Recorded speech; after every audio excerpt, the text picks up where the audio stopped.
like this. Fridge Friends Podcast. Fridge Friends Podcast. Welcome to the show. We're just a couple of friends inside a refrigerator. Friends in the fridge.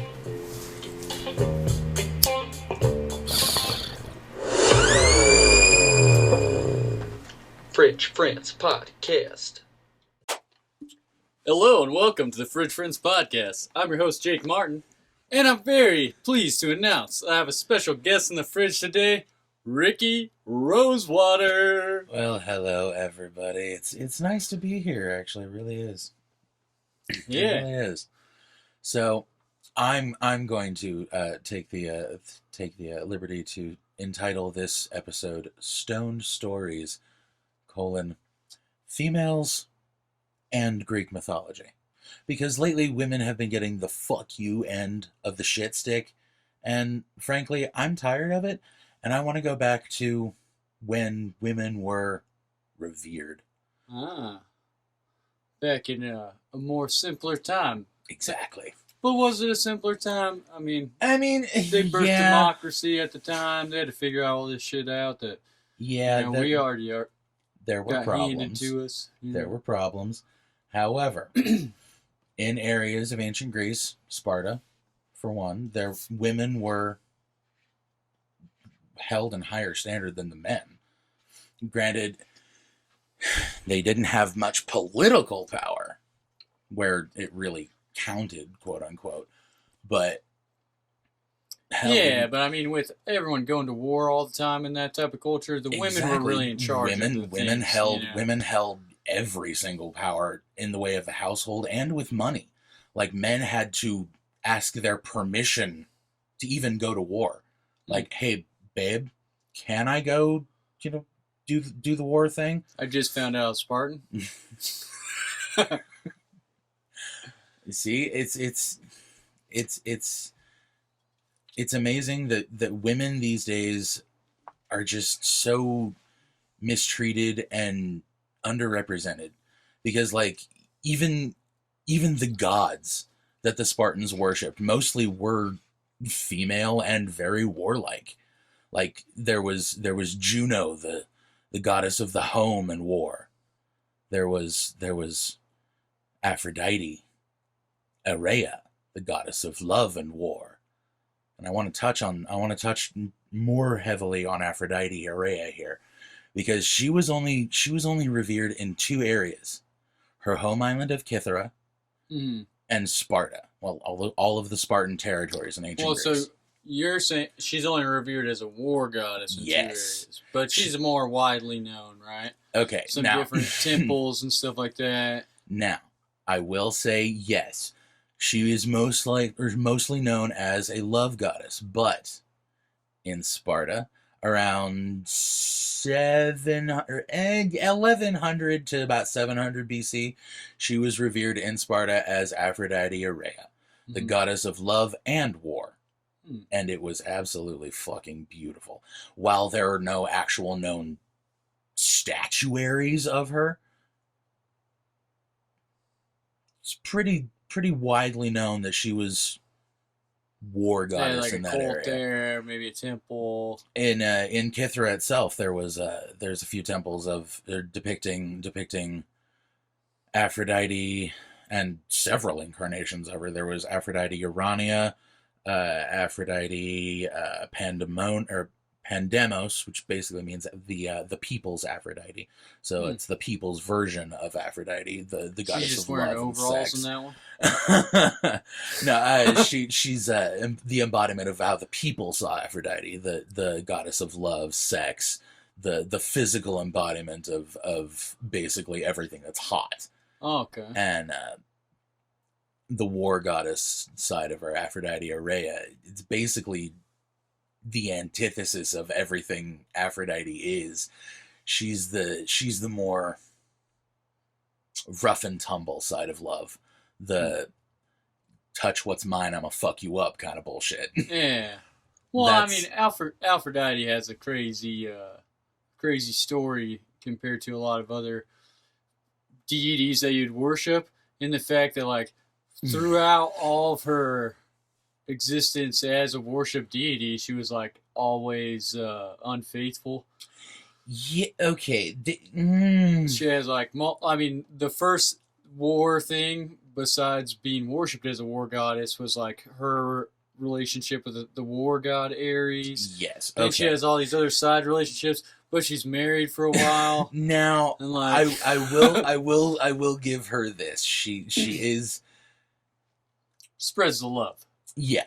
She spreads the love. But that's not how she's spreading though. She's naughty. But no, she is technically married to Hephaestus, the smith god. But sometimes a woman has needs, you know? And honestly, let's face it. You're married to a dude who's constantly crafting bullshit for other people. Yeah. Like, come on. He's at work. You gotta get your fill somewhere. Yeah. Like, honestly, he knows about the fucking Ares bullshit. He's a god. He can't not, you know? Well, there's a story, right, where he catches him. There are quite a few stories and then he's where like, he catches him. But, he's like, I can't stop this guy from dicking down my wife because he's the god of war, and I just like make horseshoes or whatever. That's actually kind of a funny story. I know that story. Yeah, right. So the story. So he knows goes, about it, but he can't really do shit about it, you know. Well, it's not that he can't do shit about it, because he can. He can do a lot. He can do a lot. So the story goes that Aphrodite and Ares had planned a meetup, and Ares sent a note to Aphrodite that somehow got intercepted and sent to Hephaestus' workshop instead. Mm. Well, when Ares went to the meetup expecting Aphrodite, he got Hephaestus instead. Mm. And when Aphrodite accidentally, showed up, I guess she felt Ares or something. I don't know how the fuck it happened, but she showed up and Hephaestus trapped the two, Ares and Aphrodite, in a golden net that was completely unbreakable. And he'd I don't know how, but he broadcast the image all over Olympus. So everyone knew. Yeah, he showed the gods somehow. That's what I heard in the story too. It was like a shame camera, like dog shaming. Yeah. But I thought, his whole purpose in that was he's like, I'm gonna make fun of these. Pretty much. It was like, hey, nothing happening on his behalf. Like, she just keeps fucking that dude. Exactly. And he just keeps being a cuck. Pretty much. Honestly, I think he fucking gets off on it, but at some point, I mean. But there's a lot about Aphrodite that nobody really knows / understands. And she dicked down her own dad? That's another story, No, right? Actually. Oh, I thought that was a story. Actually, no. So, the Aphrodite creation story goes... The most well-known is that she arose from the sea foam that was created when Uranus, the sky god's testicles, were cut off and fell into the ocean. Okay. Probably led to about 100 years of therapy and showering for her. I'm sad. She's made of nutsack. Yeah, pretty fucking much, which kind of lends to the theory that she's a love goddess. But also, you gotta have balls to be a war goddess. Exactly. There you go. See, right. I see where it's all this coming is around. A feminist show, I promise. I see where it's all coming around. Now, as long as we're talking about gods and war gods, let's talk about an actually defined war goddess. Let's talk about fucking Athena. Okay. Now, Athena was the goddess of wisdom and war. Not only war. And owls, right? Just war. No, owls were only her symbol. Oh, okay. Owls were only her symbol. They're the symbol of wisdom in general. She was the goddess of wisdom. It's often associated. They're basically one and the same. I just remember I always get confused with Artemis and Athena because they both have A names. They both got owls. What the fuck's going on here? So Artemis and Athena are technically half sisters. Did you know that? Mm-hmm. So both their fathers makes it more confusing. Exactly. Yeah. Both their fathers are Zeus. Artemis's mother is a titan named Leto. Her brother is Apollo, god of the sun. She's the goddess of the hunt and the moon. Athena, though, we're focusing on Athena. Yeah. I'm ripped. It's hard to focus. Hey, that's how she goes, right? So Athena is the daughter of Zeus and Metis. She is the titaness of forethought and prudence. She's basically the let's wait and see before we interact kind of person. And Zeus is the more impulsive lightning strike kind of guy, you know? Okay. So it makes sense that he would be drawn to her. Now, at one point, I don't exactly remember how the myth goes, but at one point she was absorbed into him and lived in his head. It doesn't usually go the other way around, though. Let's be real here. I'm trying to get absorbed. Let's be real here. Let's be real here. Zeus is kind of a man, or he'll stick his dick in anything as long as it's got a skirt. It doesn't even have to have a skirt, let's be real. Well, Aphrodite, I mean, just to make a full circle, right?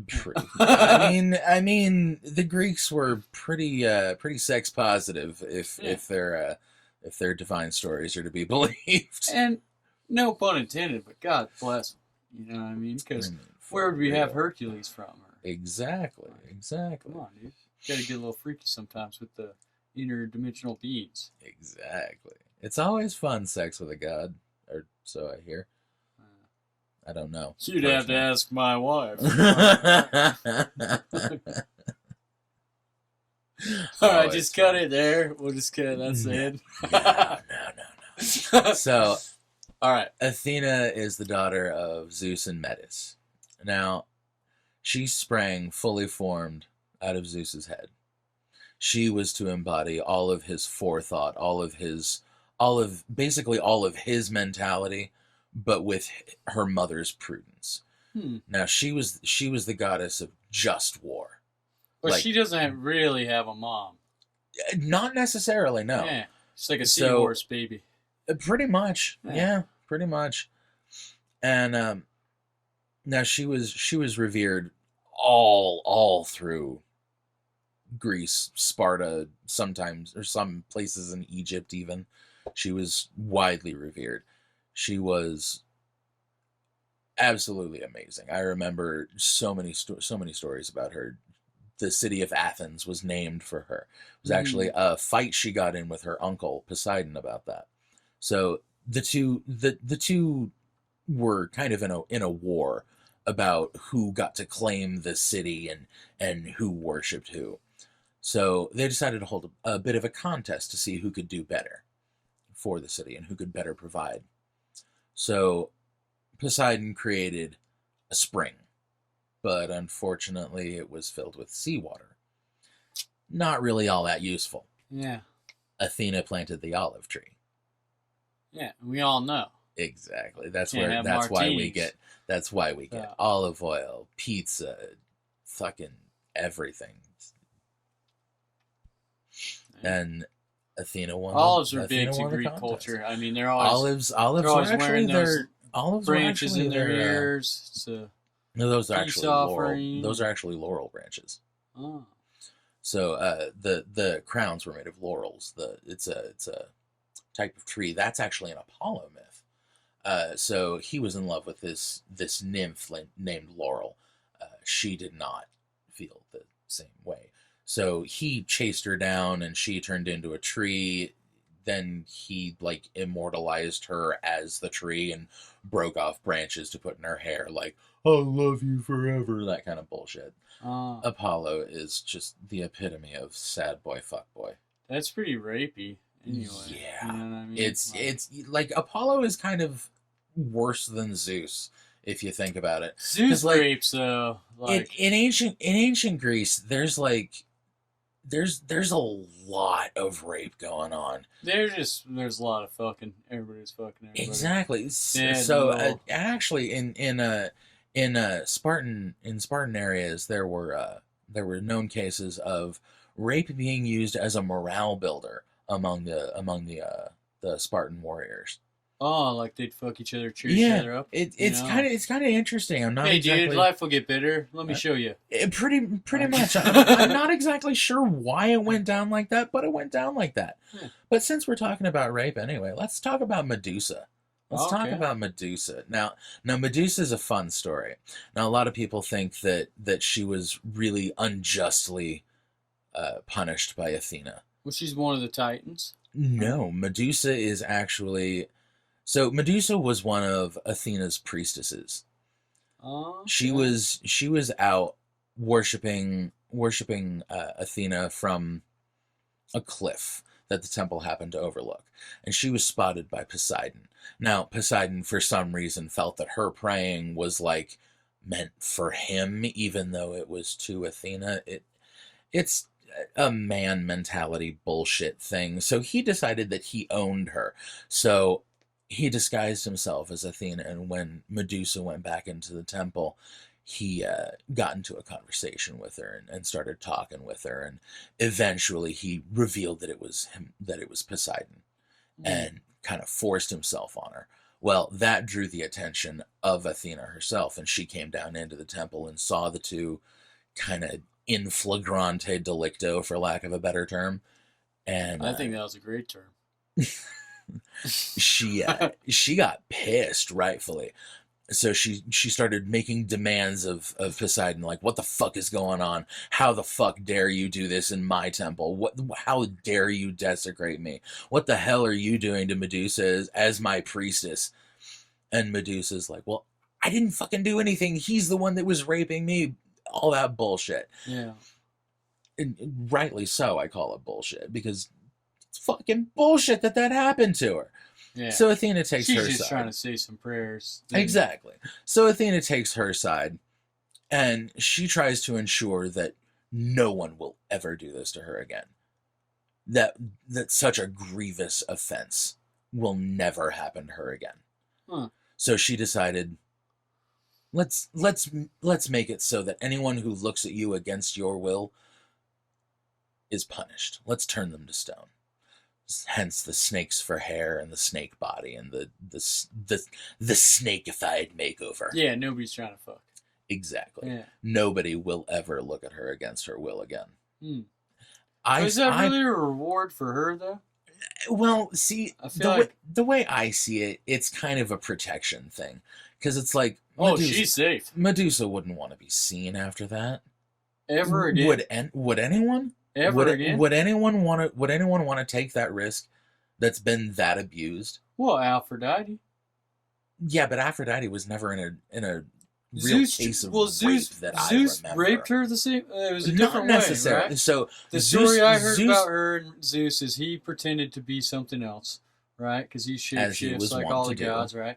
And then I think it was a wounded bird or something, and then she's holding him up to her chest, and then he's like, just kidding, it's Zeus, I'm gonna rape you. And then he turned into Zeus, and then she was embarrassed. Aphrodite. That was not Aphrodite. That was Hera. Okay. That was Hera. Oh, and she became his wife. Uh-huh. Yeah. That's how he finally That's kind of how they got together. But see, she not only was able to show her face, but she then became that guy's wife. Well, see, there's a different thing going on with Zeus and Hera there. I think she should have turned Zeus into something, and then Medusa could have been. She's had her own self, and not be like, you can't look like this, or else you're gonna get raped. Well, see, you know what I mean? That's kind of like the what were you wearing? I get where that's this wouldn't happen to you if you had snakes for hair. I get where that's a bad feminist thing to say, but I mean, Medusa's a badass. I get it, but I'm like, the origin story's a little like, who's really getting punished here? No, I get that. Because what happened to Zeus? Poseidon, absolutely nothing. Oh, she couldn't do a damn thing to him. Yeah, see, he was the more powerful god. He was the god of the oceans. He couldn't do a damn thing. She couldn't do a damn thing to him. Well, Athena couldn't anyway. Yeah. Medusa, again, nothing she could do. She's immortal. Which, by the way, I actually have a song about Medusa that I think people are really going to love. I'm going to plug it real quick.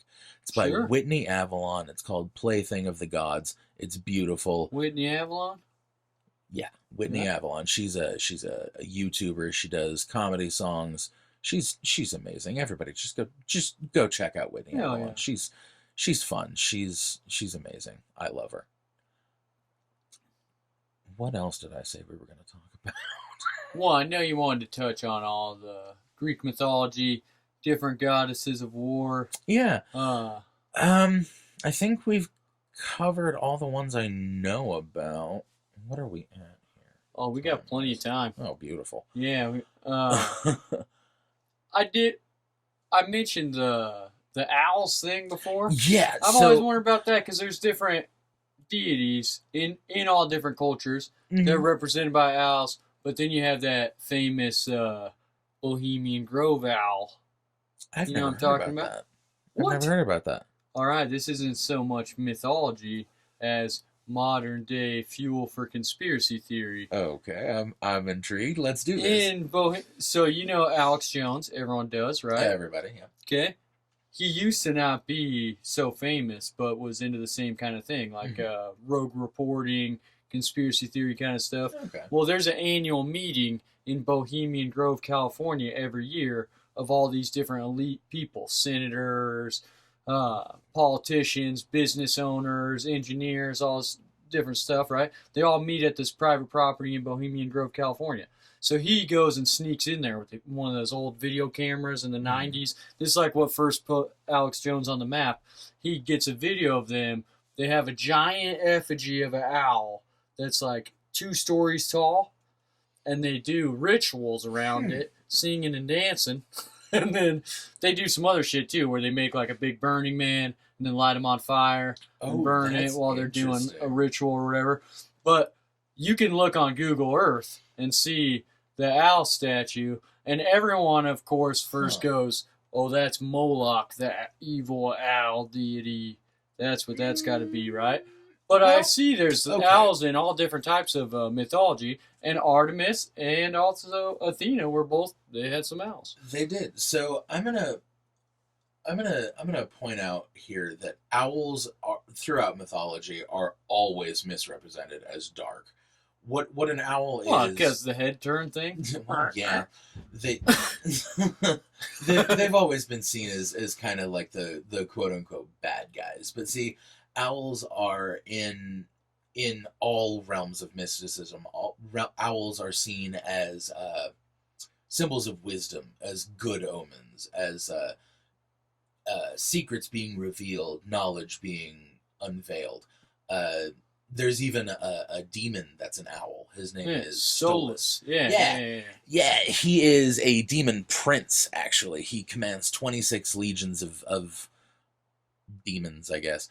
But he's an owl. He when summoned, he teaches people about astrology and herbs and poisons and all that useful knowledge and all he I just wonder if there's any connection there, because that's like some people always go to like this has to be the most evil thing. Owls, but it's like maybe it's misrepresentation. Who knows? I mean, owls are nocturnal.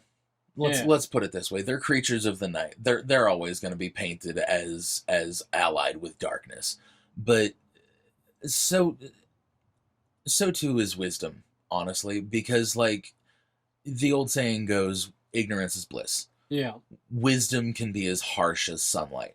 And what happens when people have been in the darkness for too long and they're suddenly flashed with light? They go blind.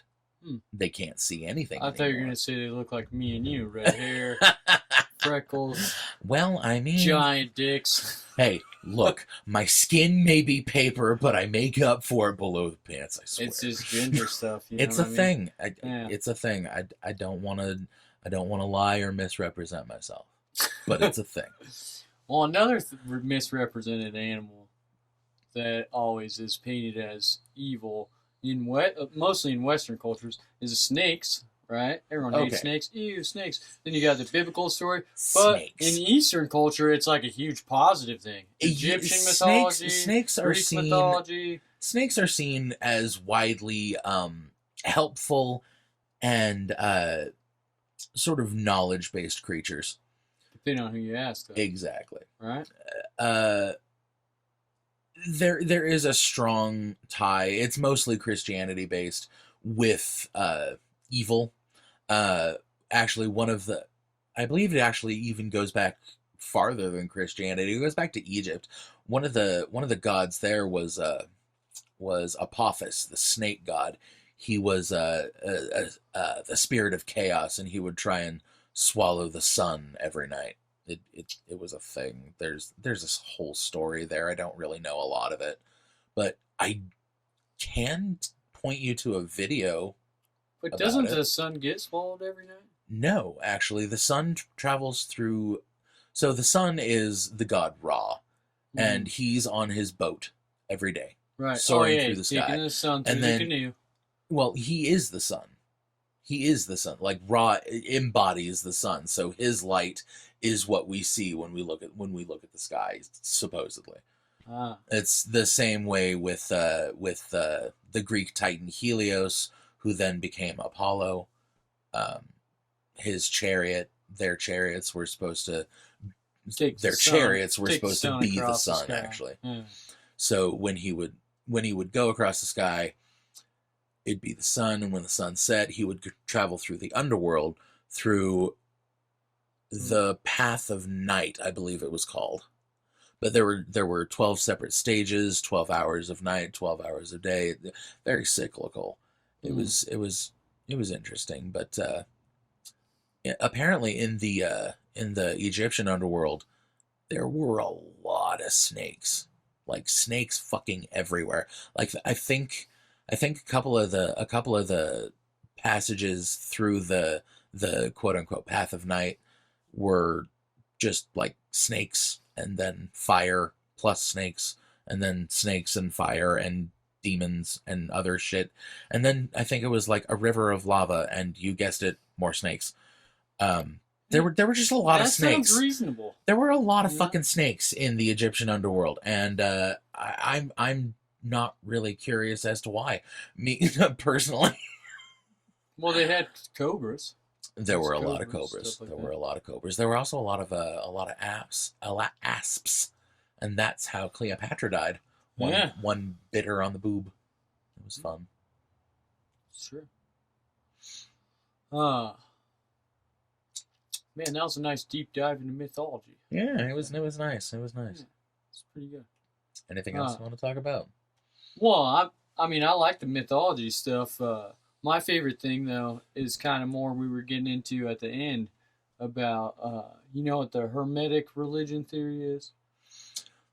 I know a little bit about Hermes Trismegistus. He was this guy who basically taught hermetic law. It was do no harm, but do what you want. Basically, do no harm, but take no shit, but live your life how you will. Yeah. Basically, it was adopted later, I believe, into the satanic principle, live deliciously. Which I'm personally a huge proponent of. I love deliciousness. The certain frivolity of deliciousness. It's decadence is definitely my thing. I'm clearly not one to turn down chocolate. Well, the idea behind the hermetic religious theory is that the reason why I said similar to what we touched on at the end is the idea of different deities going from one pantheon to the next, to the next, to the next, and spawning new representations of themselves in different cultures. So and Hermes is a god. The reason why it's called the hermetic religious theory is because he could be traced all the way back with the same symbology, different names and stuff like that, to like ancient Sumeria, and then also in Egypt, but then Greek, Roman. Right. Oh, that's interesting. I like that. Yeah. So I know a little bit about Hermes' origin story. It kind of ties into the god Pan and Dionysus a little bit. So he was Hermes himself was god of travelers, thieves, basically god of everything useful that you would ever need. Yeah, and messenger to the gods. Exactly. Yeah. Light-footed, speedy, very, very useful. And he was revered throughout, I believe, ancient Mesopotamia, through ancient Sumeria, all in different forms, different names.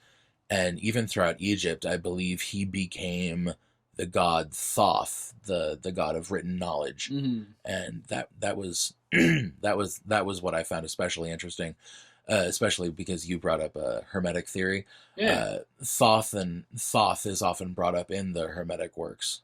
Yeah, absolutely. Because he wrote like the Emerald Tablets. Exactly. And created writing and knowledge. Exactly. Like he in was their pantheon. he was sort of the one who gifted the world with knowledge, because apparently before that we were all stupid. Well, I mean, but I really like how different gods have become have transferred themselves throughout all of mythology, because like I can pinpoint where Zeus becomes Ra, or not Ra, Osiris. mm-hmm. He's sort of the head god. He was I believe there's actually a myth. It was Typhon, sort of the first embodiment of evil. He was this towering creature, halfway made of snakes and smoke, and half sort of monstrous dragon creature. And he was rampaging throughout Greece, and the gods tried to stop him, but they failed, and they turned into various different animals and flew away. Well, let's see, I believe it was Zeus became an eagle, and that's why eagle, Ra, Osiris, that kind of thing, sky gods. Hermes became an ibis, another bird. That's why the Thoth head is with the super long beak. Yeah. That's an ibis bird. Hermes became an ibis.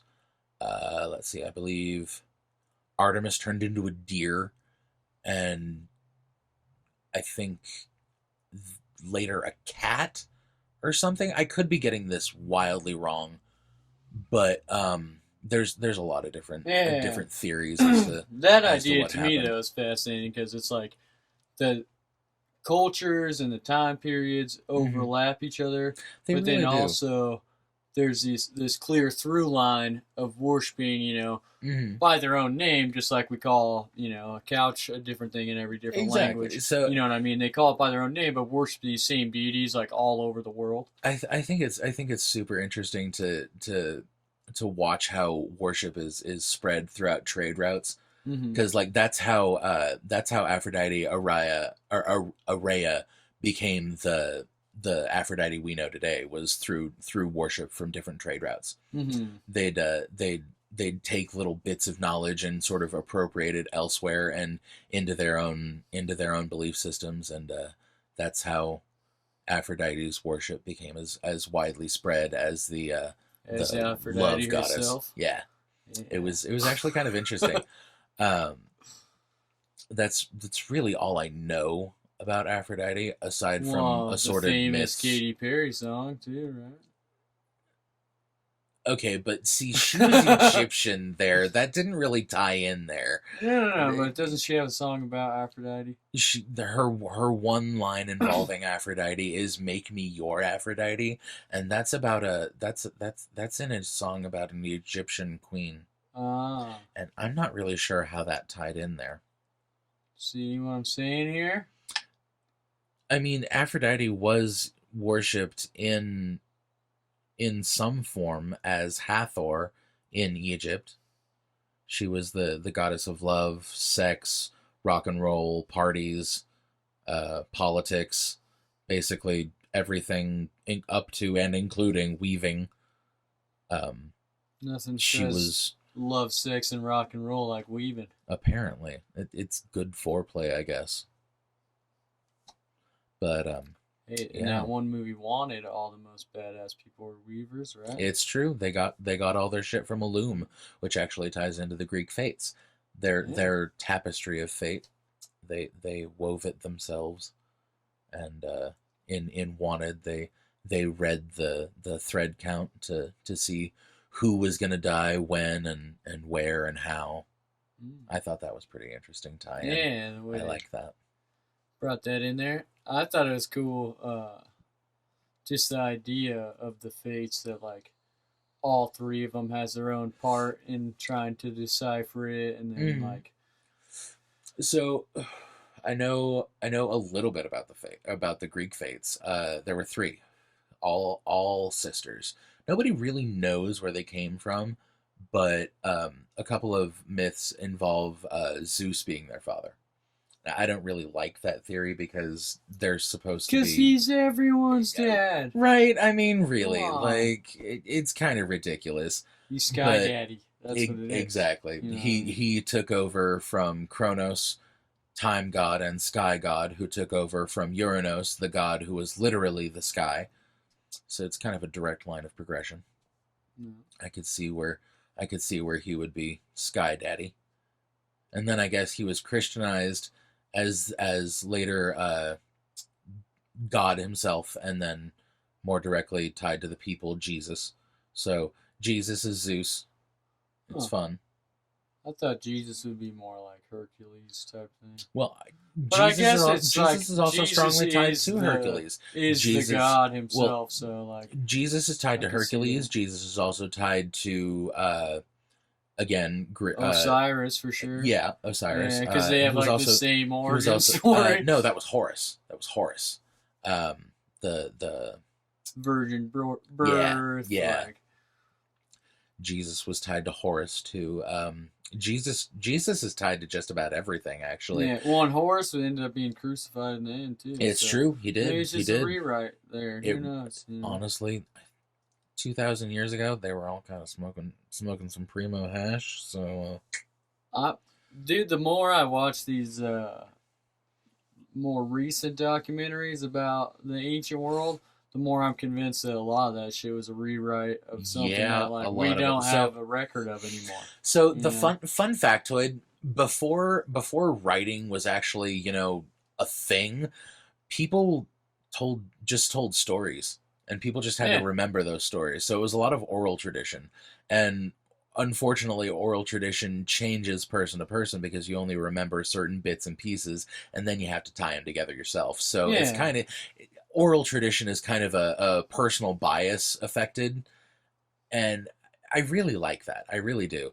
Mostly because I like being able to put my own spin on things. Putting my own little label on stories and stuff.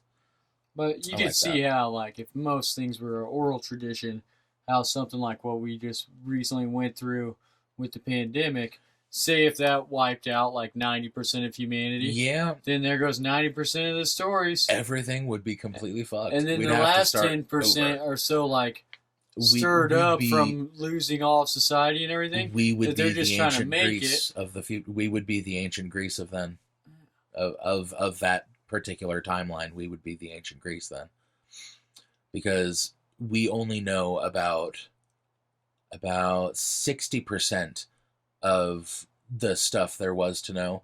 Mostly we can go back to about Mycenaean Greece before everything basically is dust and we can't read anything and decipher anything. Well, but then we keep finding all these structures or backdating structures that we know are from way before the people that we've been studying. Exactly. So you have to wonder where as they it goes came from. back, like older and older, they get better and better instead of the opposite. Exactly. So it's like clearly something was forgotten there, right? And something was lost in translation. I'm not exactly sure what it was. 2,000 years later, we still haven't figured it out. It's always fun. Yeah, I love watching time pass. It's always fun. Things change. The one constant in life is things change, and I want to pinpoint that, and I want to make that a point by looping back around. Feminism. feminism has changed. I want to say Sure. that, I want to make that one point perfectly clear. Feminism has changed. It used to be equality. Pure equality. Men and women equality. Now it's changed from that brand of equality to women are better. And I agree. Women are better. Because without them, where would we be? We This all is start true. inherently as female anyway. Women are better, clearly. Men suck, I think honestly. women are as a whole. biologically superior, obviously, because they could create life and Exactly. sustain life by like creating food to Exactly. nourish their own Exactly. creations. They are but- essentially goddesses. Oh, They can- absolutely. They're the only living beings that can create life as females. Absolutely. Although, I do see an all-woman society having a hard time. Yeah. Asexual procreation is not exactly a thing humans can do. Well, just when you look at... No, I mean, if they were able to procreate, but there was only women, you know. The same thing as No. if there was like an only men society. Okay, an all-male society has its drawbacks. It does, for sure. Both of them do. We as men need a feminine touch. Mm-hmm. And let's be real. I'm kind of a feminine man. Femininity is a thing, and it needs to be more respected and more noticed. And I think it plays a great role in society too. That's a much needed one. You know? It's honestly the best thing. Femininity, feminism, and just females are like the best thing on the face of the planet. They really are, and I love them. However, I am attracted to men. Yeah. Figure that one out. If you do, you get a medal, because I've been trying to do it for 30 years and I can't. All right, I'll pitch a fastball at you, a hot take. Maybe you love them so much that you respect them too much to defile them in your own mind by sexualizing them, like I think you that's do what it is. the less fair sex, you might say. You know? You know, I think that's what it is. I grew up in a house full of women. Yeah. There's no doubt in my mind that I respect women too much to ever think about them as beings that I could have sex with. I couldn't disgrace them like that. I'm not worth the goddess that is a woman. See, that's probably what it is. Exactly. So. But don't you think that goddesses like to be worshipped, Ricky? They do. I just wouldn't defile them with sex. Personally. I mean, sex with me is not all that great. Yeah. I'm going to give that caveat. You're Sex not with saying me you're a young Adonis? No. Trying to get in there with Aphrodite? No. I'm a pillow princess. Basically, do what you want, but I think yeah, women are great. I'm gonna just loop back around to that. Women are great. Hey, I can agree with you there, man. Now, I always like to give my guests the opportunity to plug anything they want on the show. Ooh. How people get a hold of your social Oh, media, no. comedy, any of that stuff. Mostly we just talked about the gods, but this guy, he does a little stand-up. You know?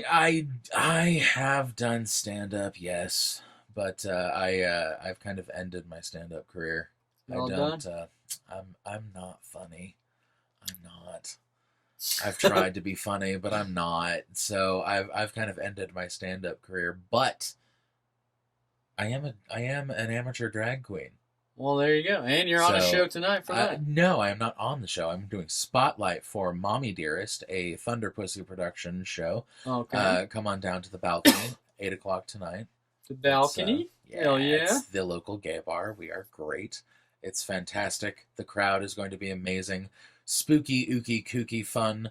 Mommy Dearest show, 8 o'clock. It's always going to be fun. Oh, yeah. And you'll be running the spotlight on that? I'm doing the spotlight. But so you also do, it's gonna be great. you take part in some drag shows where you're part of the performance? I am sort of a behind-the-scenes kind of a guy. I sort of help the show run. Oh, okay. I wouldn't say I am important. I just help things along. That's all I do. Mostly I am involved with